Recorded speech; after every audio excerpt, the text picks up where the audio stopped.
everybody, we are officially live. I'm so excited to kick off another pre-symposium panel. This is the lead up to our executive symposium in Dallas on June 12th on the topic getting team buy-in to business transformation. So what is a pre-symposium panel? A pre-symposium panel is essentially a panel, a virtual panel like this, where we bring together attendees of the executive symposium to share their insights, their perspectives, their knowledge on the topic, getting team buy-in to business transformation. So we've got three great panelists with us today here. We've got Charlie, we've got Amit, and we've got Courtney.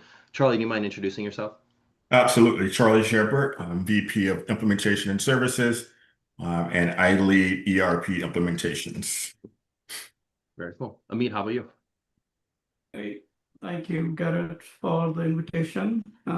This topic is very close to my heart. I'm looking forward to the discussion. Let me introduce myself. I'm Amit Gupta, Vice President at Capgemini, based in Dallas, Texas since 2004. I have been in Capgemini for almost 11 years. I led a large-scale transformation across financial services. Over the years, I have led several tier one organizations, helping them navigate in their transformation journeys, whether it's data, digital, or legacy transformations. Thanks for the invitation again. Looking forward to this conversation. Love it. And Courtney, how about you? I'm Courtney Todd. I'm a fractional chief marketing officer and creative director and owner of Umlaut Agency. I partner with growing companies to lead their marketing efforts, developing strategy, guiding creative direction, and aligning teams around clear, effective campaigns. And my background spans brand development, digital marketing, and scaling customer acquisition across industries. So I'm really excited to be here, Garrett. Thanks for inviting me. Of course, of course. And I'm Garrett Mintz. I'm the founder of Ambition in Motion. At Ambition in Motion, our vision is a world where the vast majority of people are excited to go to work. When they're there, their expectations meet reality, and when they come home, they feel fulfilled. And we believe that starts with leaders, because leaders create the experiences employees have while at work.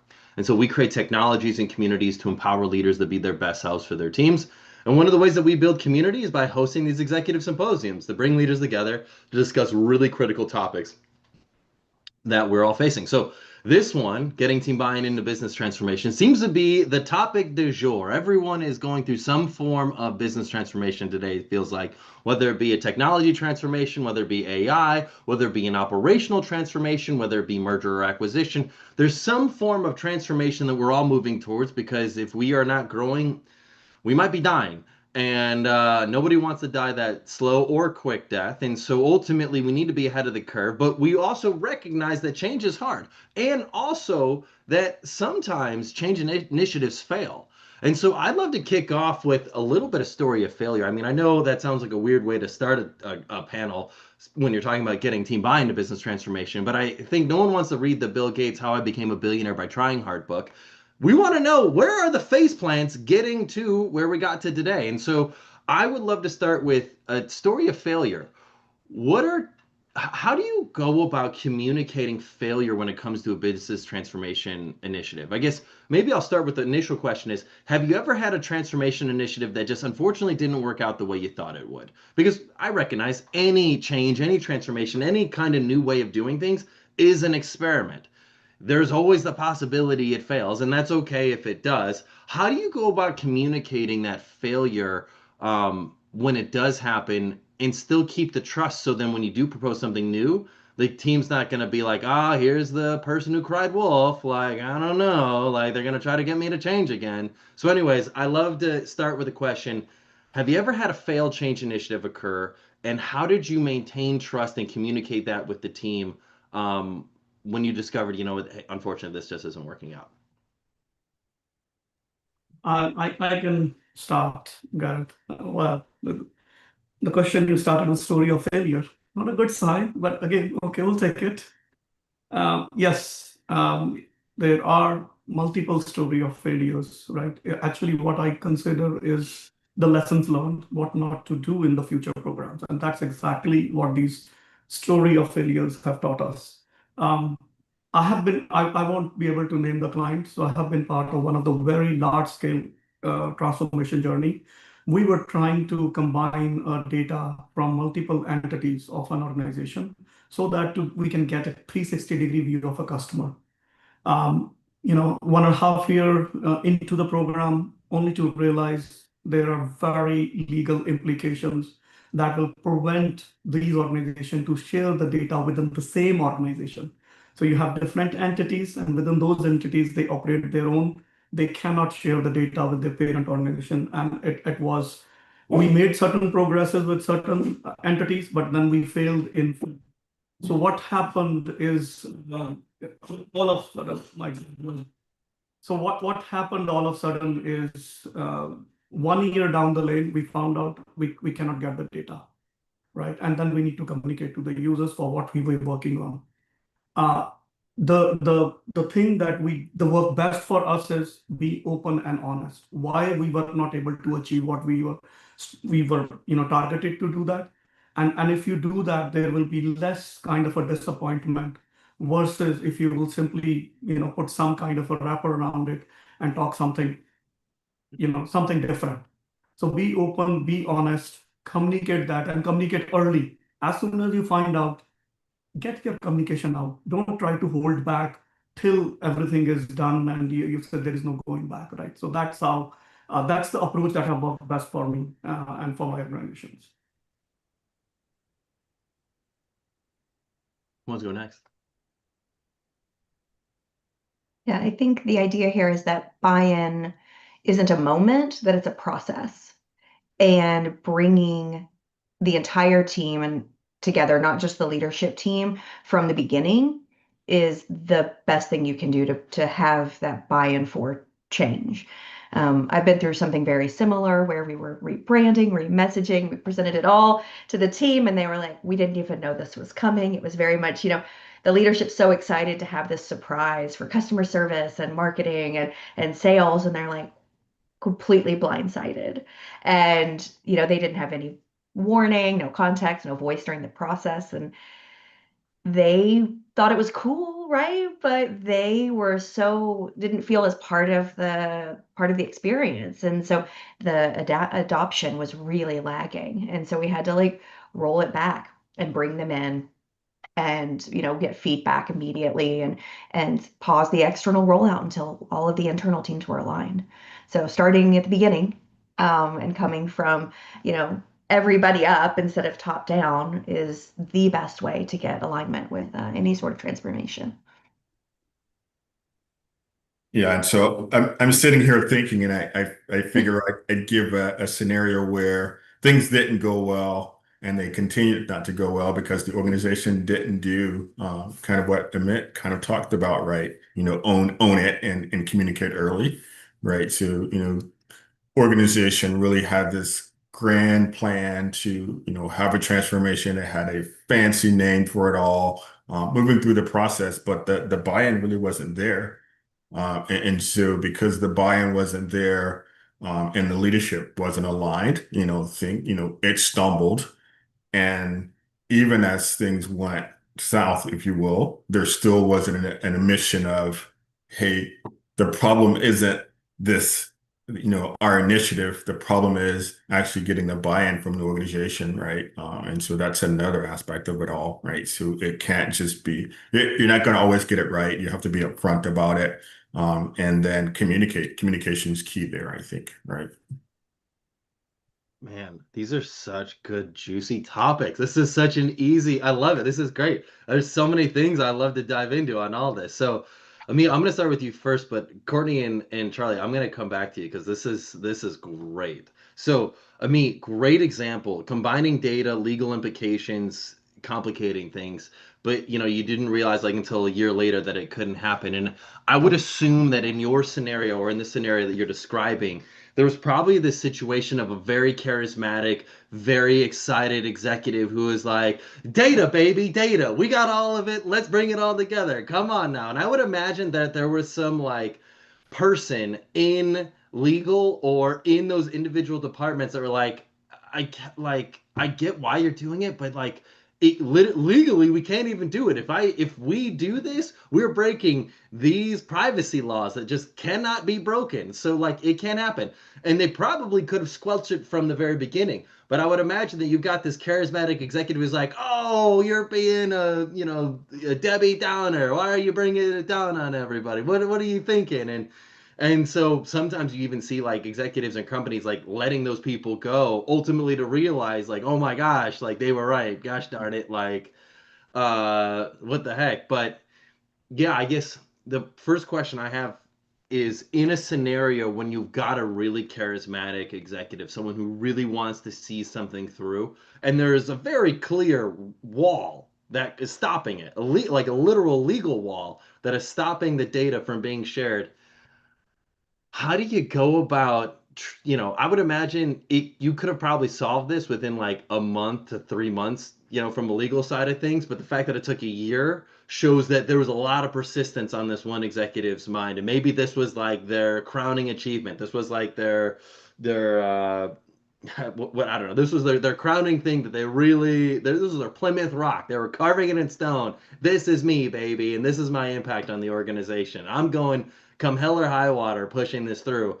And you're like, you literally can't push this through. There is a legal roadblock. And yeah, how do you go about getting that buy-in? Because I would imagine there are other people frustrated throughout all this stuff where they're like, hey, we can't do this. There's no workaround here. How do you get that? How do you protect the ego of an executive who is so passionate about that? I think that's probably the question I'm asking. Yeah, so got it. A quick correction, right? So when I Yes. said 1 year into the program, realized that we cannot do it. Yeah. Now, within that 1 year, there was a whole lot of progress that we were able to make. There were 5 different entities within that organization, and we were able to combine 3 of those. Now, two major one was the challenge, right? Those two were the one which had all the legal kind of a jargon like privacy laws and whatnot. So we were able to, I would say, partially successful, but not the thing that we wanted to achieve, where we want to combine everything into one umbrella. That we couldn't do it. So that's where the executives took that win, right? And those executives were not able to force it to the bigger organizations where we want to get the data. And that's what it was, right? So it was not that we could have known this within a month and say, hey, these cannot be shared. No. So that was a step by step. One organization, one entity, second entity, so on and so forth. And that's how we were moving along. Okay. So now, again, I think you mentioned that your question was more on the executives, how you were able to satisfy the ego of those executives. And very valid question, because that's where the programs are funded from, right? So they took those quick wins, right? Quick win in the sense we were able to combine these 3 entities. Good for me. These two we will tackle later on. Let's stop it now. So that's what I have. Does that answer your question, or you want Yeah. No, I like it. Charlie and Courtney, I'd be curious to learn, in your experience, how do you appease, I don't know, the ego of like a really excited executive who really wants to see the change happen. You admire the excitement, but you're like, this is not, unfortunately, we have a roadblock that we cannot surpass here. What have you found to be effective for, yeah, like appeasing that? Does that make any sense? It does. So for me, a few things, right? So first is really going into it, taking the approach of, here, outlining what any risks are, and then how we've attempted to mitigate those.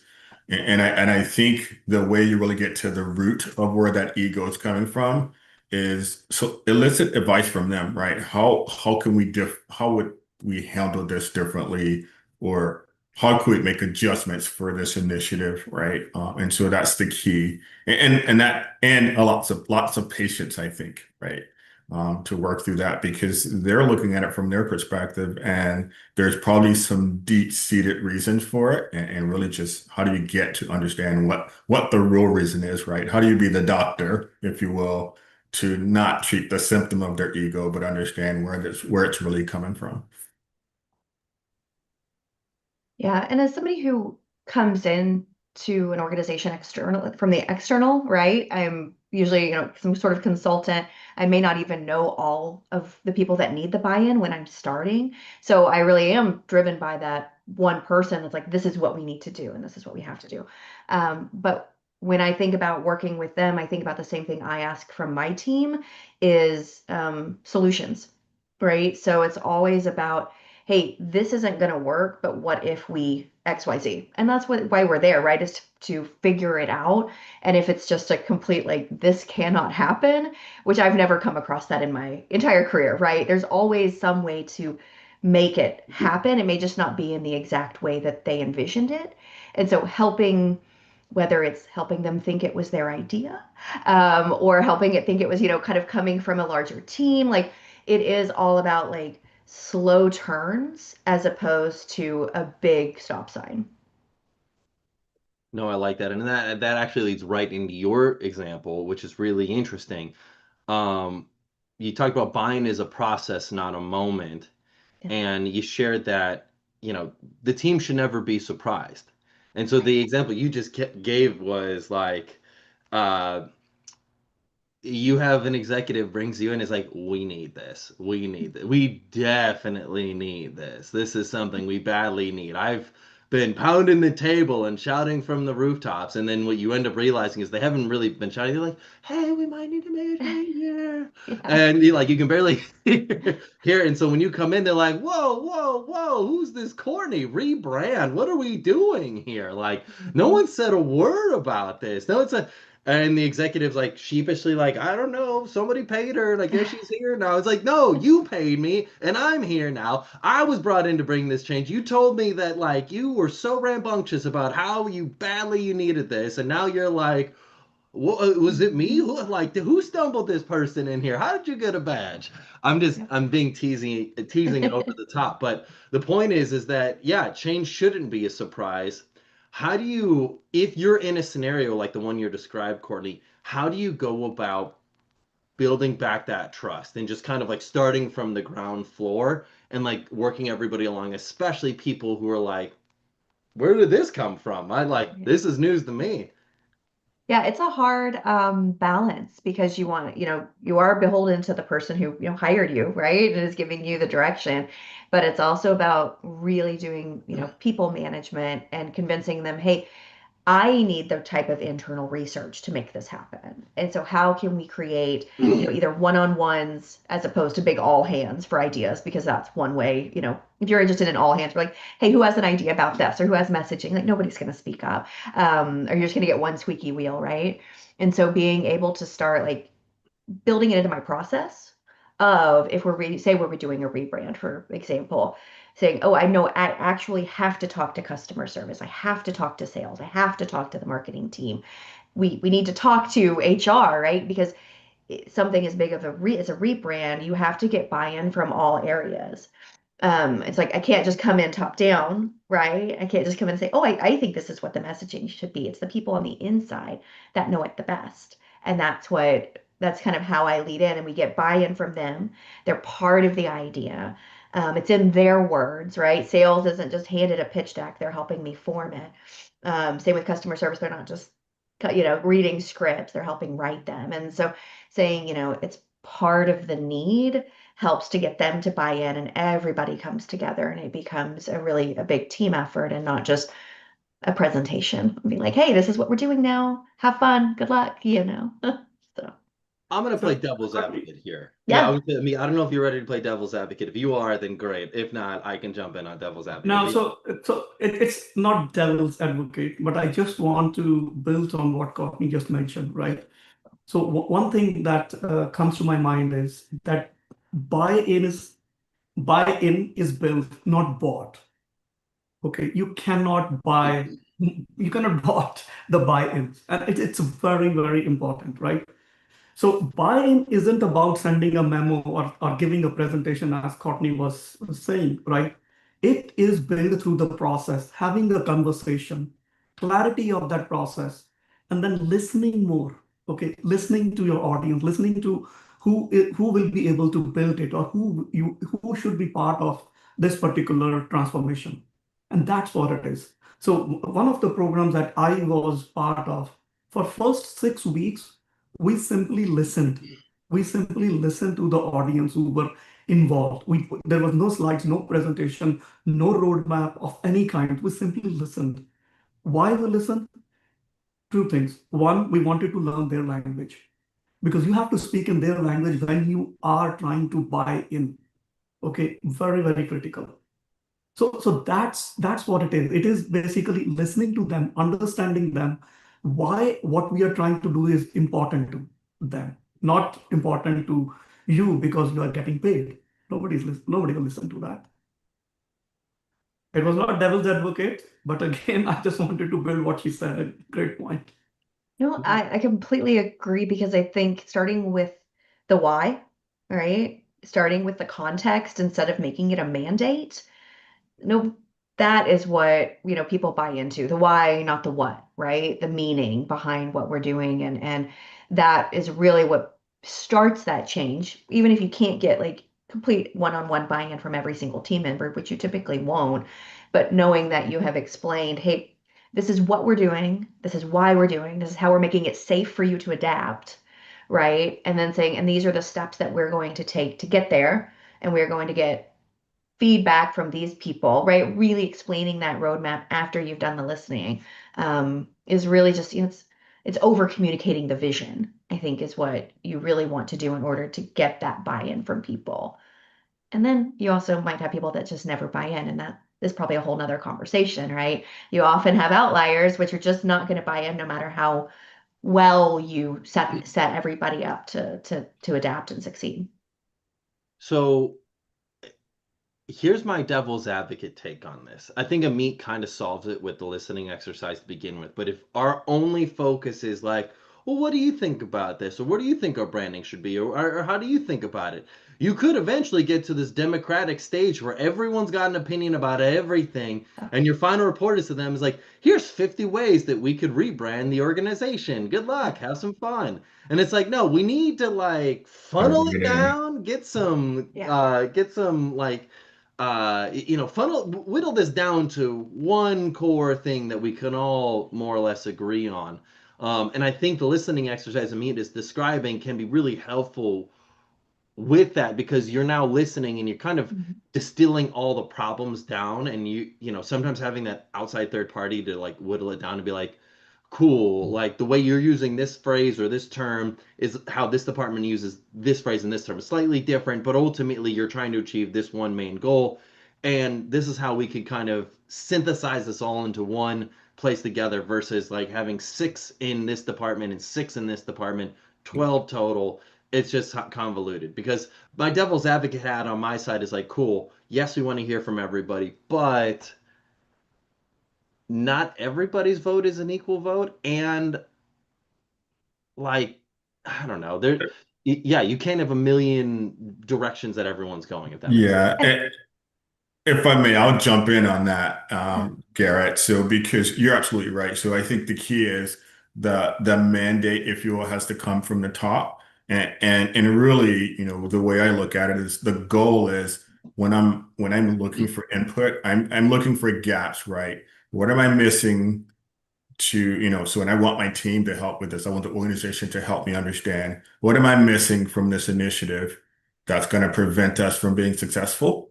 And then once I have that information, here's the plan. Do we understand it? Do we all see the value? And then we move forward, right? Because to your point, if you start voting, then guess what? You'll be like Congress and you'll never actually get anything accomplished, right? It'll just be this lingering thing, right? So the key there is at some point, everybody has to recognize that this is the direction we're going. Here's the information. I have your input. Yes, I heard it. This is a great idea. Maybe not now, right? Or yes, this is a great idea. We're including this as part of that process, right? So I think that's key to understand as well, because otherwise what you get, to your point, is you get all these ideas and you actually never move forward because you have all these ideas and everybody wants theirs to be the one, right? Yeah, you have to have that person who's filtering. Yeah. So through that listening exercise. And Yeah. so you got to get buy-in from the teams, but they also have to, like you said, realize, Understand. Yeah. hey, just because you said I like this tagline or this X or whatever, Yeah. it doesn't mean we're using it, but we We hear you. appreciate it. And yeah, Yes. we hear you. Yeah. And I found that the more you listen and the more you get, and you have that one or two people that are filtering through it, you get a much better outcome because Yeah. you're getting the different, especially from like different departments, you're getting an idea of it. But you're not saying, hey, each of these is equally important, yes, this is going to be our new tagline to all these different people, Yeah. right? It's that part of communication down too. Yeah. So that reminds me, a very famous quote from one of my sponsors when we were working on that program. So she said, "We will listen to you all, but final decision will be mine." So, and then she followed up and said, "It is a democratic process, but not really democratic, so suck it up." It worked. It And I worked. think and I think that's okay. Like, I don't think there's anything wrong with that. I think No, that's absolutely not. yeah. Because there's the like the worst would be to have this purely democratic system where everyone thinks their vote is equal, and then they're ticked off when whatever they voted for ended up Yeah. not getting implemented, and they're like, well, since I had an equal vote, I'm just gonna not support whatever this new initiative that got voted on because that wasn't my vote was. Good idea. Yeah. So, Exactly. Amit, you bring up this concept of buying is built and not bought. And it makes me think a lot of what Charlie was saying at the very beginning when he says, fancy names and excitement doesn't mean buy-in. Sometimes organizations try to pull a fast one where, the executive team in the ivory tower has been like formulating this cool new something that they want to initiate with like the whole organization, and then they roll it out with this new fun title, and everyone's they're excited about it, and everyone's like, what the heck is going on here? How do you actually build buy-in versus buying it? Like, how do you actually build that buy-in over time? Because it seems like, I think, and Courtney, I think you said it before, um, buying is a process, not a moment. So what is the process for, I think for all three of you, you all have said more or less the same thing. This buy-in is not like you immediately have it. It's something that builds over time and grows. What are things that can build trust for people to buy into a new change? And what are activities that deteriorate trust? So then when someone tries to implement something new, it's like the boy who cried wolf.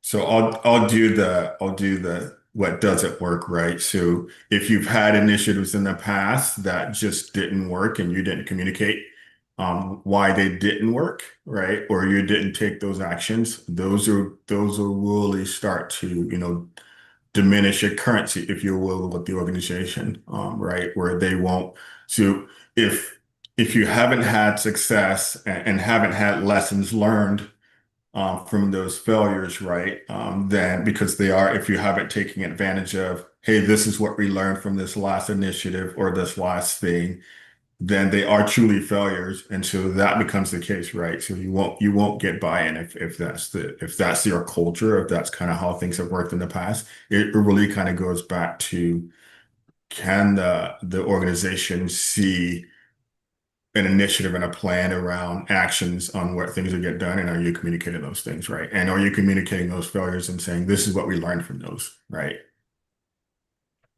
Yeah, so Garrett, let me just try to answer your question, which is like how to get the buy-in, right? So that's pretty much what the gist of it is. So the most important part over there is you have to understand what you are trying to do, how it is going to impact their lives. You have individual groups, right, that you're working, let's say large scale transformation. You are trying to build a great new system for a person who have been using the old system from last 20 plus years. It is hard for them even to look at the new system because they are so used to it. They will be able to operate the old system in their sleep. Here you are trying to build a new system. The first thing that will come to their mind is, my job is done. Now this system is outdated. I am done. New system is going to improve performance, all that. Out of 20 people in my department, there only will be 10 who will be operating it. You have to understand that mentality. And that is very critical. And then communicate the message that it is not about you being not productive. It is about why the change is coming.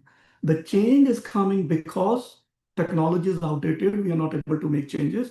we are not able to serve our customers because our customer is our priorities, right? We want to introduce new product, which we cannot do that. And by doing this, this is how it's going to help. And at the same time, right, what has also helped us is an agile methodology where you are rolling, changes very quickly in few weeks. And that also gives them a little bit of a flavor that what is coming when everything will be done and dusted. So that's how you get the, small wins. Small wins, try to put yourself into their shoes. And if you are able to do that, you will be able to effectively get the buy-ins.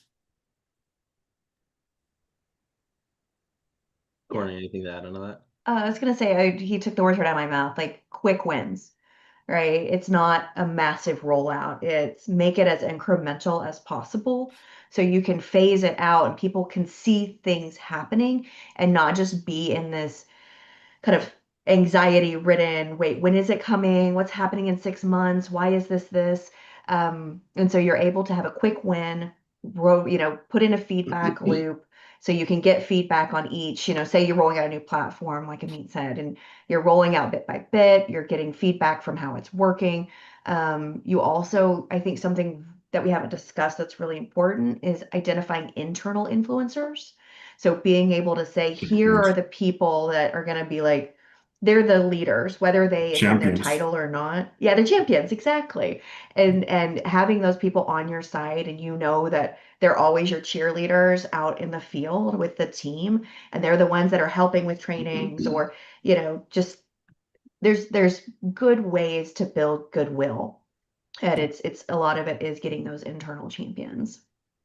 Yeah, and so to that point, Courtney, I'll share a quick example, right? So I was a few years back, I was part of a pretty large program on the change management team, and one of the things we did is we traveled around, and the CEO for this organization, her message to the organization was no one's losing their job, right? Because that's typically the first thing that people start worrying about. Am I going to lose my job? So we were very deliberate about helping folks that, hey, you're not going to be displaced.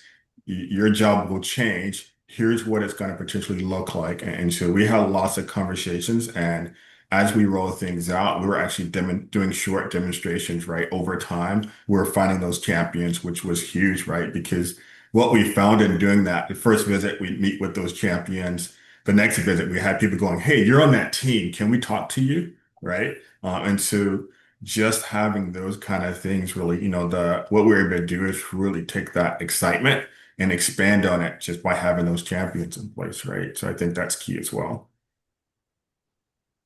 I got a story that I think is relevant to this whole situation. I'd be curious to learn all your thoughts on this. So my wife, she works for an elevator company. When she was hired, which was like a year and a half ago, they were changing their processes. They wanted, as an organization, to better project when their elevators would go from production to delivery of the construction site for wherever the elevators are getting implemented. They created this whole new system and process for her and her whole team to follow. As a new employee, she was like, oh yeah, for sure, I'll do it, no problem. Like, easy peasy, that's part of my system. Well, she's got a legacy coworker, been there for years, like 20 something years, very long time. And he pulled her aside and he was like, yeah, no, you shouldn't do all those things because then the company's going to start expecting me to start doing these things, and I don't want to do it. So like, don't do it as good as whatever you're doing. And I heard this and I was like, that's so crazy to me. Like, this is literally a literal stick in the mud. And part of me wonders, like, did the organization do a good enough job of communicating why they needed to follow this new system? Because was it all about what's in it for the organization, or did they communicate what's in it for the individual? I don't know. Maybe they didn't do a good enough job of communicating what was in it for the individual. Maybe they're like, hey, our deadlines were a little too wonky on this. It's too subjective. We need to have a process and system to follow. But when I hear a story like that, I think to myself, like, man, that is wild to me. But I don't know. I feel like this is all related, but I'd be curious to learn. Most definitely. Yeah. So that person was definitely a laggard, right? And I think Courtney said earlier, you have some folks that just want to adopt. I think it's important to identify those folks up front as well, right? So you're going to have your early adopters, you're going to have your core mass that are going to be, oh, those guys did it, so we're going to do it too. Just going to follow. And you're going to have that group that's just going to sit, right? No, not doing this. I've done it this way for 20 years. I don't know why we're changing, right? So it's important to have the conversations with them as well, because again, really understanding what's the resistance, why, where do they see the challenges, right? And having those conversations with them. And sometimes it may be a hard conversation, right? It's, hey, this is the direction we're going. How can I help you get on board, right? And if I can't help you get on board, how do I help you find your next opportunity, right? And you're right, Charlie. So in my experience, those are the guys who will be out very soon. Yeah. Okay, whether they'll find the job themselves or they will be let go. Because, and to your point, Garrett, when you said, right, whether the organization is communicated properly or not, that might be the reason as well. Now, again, right, a large scale transformation, business transformation, right, your core systems you're set to replace. Will you be able to communicate to everyone in the organization who will be impacted by that? No way. No way. There will be few departments who will only know once you are in the journey, right? But you will be able to communicate to the 80% of the users. You will be able to get the buy-in from more than 60 to 70% of the organization that will be impacted. But then there will be certain outliers, like the elevator guy. It's perfectly normal. That's what makes us human. That's what, all this good chemistry between us makes us what who we are. So yeah. But it does beg to wonder, could that be a fascinating case study in the sense that when you're looking to implement change, would y'all advise to also bring on new hires to implement the change to kind of evaluate, like, is this a person issue or is this a process issue? Like, maybe what you're asking for is too much. It's just a lot. And you bring on some new employees where they don't know what the previous system used to be, and they try to do this and they're maybe falling flat on their face. And you're like, okay, cool. You know what? Everyone's falling flat on their face. Maybe I'm asking for too much. Maybe bring on these new people and they're like, yeah, you know what? I'm fine with doing this new system, this new process, and they do it great. And then you're like, oh, there are some people that are just like, I got a vacation coming up. I got my kids' baseball schedule. I prefer to focus on the outside of work and just kind of let work be on autopilot. Now I have to focus.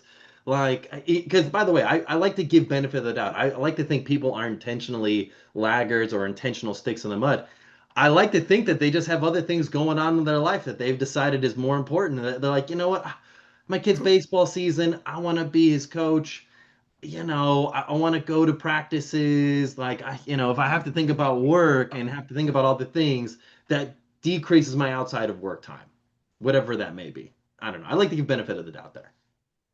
I think that may be less about change adoption and more about be their direct supervisor, right? Is that I think leadership at every level has to identify those people that are checked out from their job. And I don't think that has as much to do with change as it just has to do with, hey, who are the people, who are the people that are going to adopt this change and who aren't? And then who is doing a good job at their job and who isn't, right? I don't think it's as much of a work-life balance thing as it is just people who are there to, check in, check out, and then those who are like, no, I mean, I really want to challenge myself. I really want to see the company grow. I want to see my team grow and those types of things. So I think that's more of for me, it'd be more of an internal, like, hey, I think somebody on your team just isn't doing a very good job, as opposed to like them being a roadblock for some large scale transformation. Sorry, Courtney, this is the first thing I disagree. All about a change. It is your comfort level which is holding you to adopt the change. Because people are like myself, right? I'm so used to now a certain kind of technology. If you will introduce me, so I have an iPhone. If you give me Android today, I'll throw it away because my mind will not be able to, work that Android. Nothing against Android. They're a great system, right? But I'm so used to iPhone for the last freaking 10, 12 years. So it's all about a change. Can I not use the iPhone? Can I not use Android phone? Absolutely, I can. Yeah, you But just don't want this is to. a change. I Yeah. need to get out of my comfort level to adopt that change. Mhm. And that is hard for many of us. Yeah. That's what, it is all about a change, nothing more than that. If I can tune my mind to adopt that change, nobody can stop me. And that's for most of the humans. It's all about your mental block, right? Not to adopt the change, or I'm very comfortable in my own, chair. I don't want to use a sofa or whatever. That's what this is. Yeah. Sorry, this is the first thing I disagree. Yeah. Interesting. Well, yeah, I think you're right there. It's really, I mean, it's really about that, understanding the neuroscience about our ability to change, right? So I'm a long time Android user, but I have an iPhone and an iPad now, and that really stemmed from me going from I had a notebook for years, and I like to write on my notebook. The challenge with that is sometimes my notebook fills up, right? And so then it's a case of, do I take all of my notes and write them into the new notebook and move on, or do I risk not having a note to reference if I'm not sitting at my desk, with my old notebook, right? So I ended up converting to an iPad. For me, it was fairly easy because I think the pain of not doing so was larger than the pain of going to an iPad, right? And my wife, right? Because she was like, I'll go to the Apple store with you, and I ended up with two, so I couldn't use the excuse of handing one off. So I think that's the key as well, right? Just understanding who those laggards are and really trying to get to the root of what's causing the anxiety, right? Because that's really truly what it is the anxiety of change. What's really driving that, and can we help them move past that? Also, to your point of you're not going to get to everyone, I think that's where the champions really come in, right? So find yourself some really great champions that's gonna, they're gonna be out there, they're gonna be beating the drum so loud that those folks that are resisting, going, oh, I'm hearing about this new system. Before long, they're looking over the fence, going, hey, what's this new thing everybody's talking about? I want to be involved in that, right? So I think that's the key. One of the things I've done in the past on initiatives is I'll find my champions, I ignore everyone else. Everyone else gets ignored, right? It's an interesting way to do things, and it creates some challenges that you have to work through. You do have to have that trust up front in order for this to work, I've found.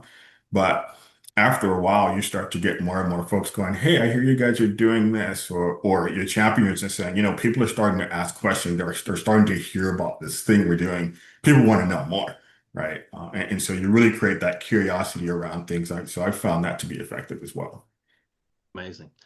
Well, Charlie, Amit, Courtney, this has been a great pre-symposium panel. I feel like we covered a lot of ground during this recording today. So if you're watching this and you're thinking to yourself, I want to meet these three great leaders, come to the Executive Symposium on June 12th. We're hosting it at Roche Beaubois. It's a high-end luxury furniture store in Dallas from 5 to 8 p.m. on June 12th. I'd love to see you there. I'll put the RSVP link in the comments for this video. But anyways, Charlie, Amit,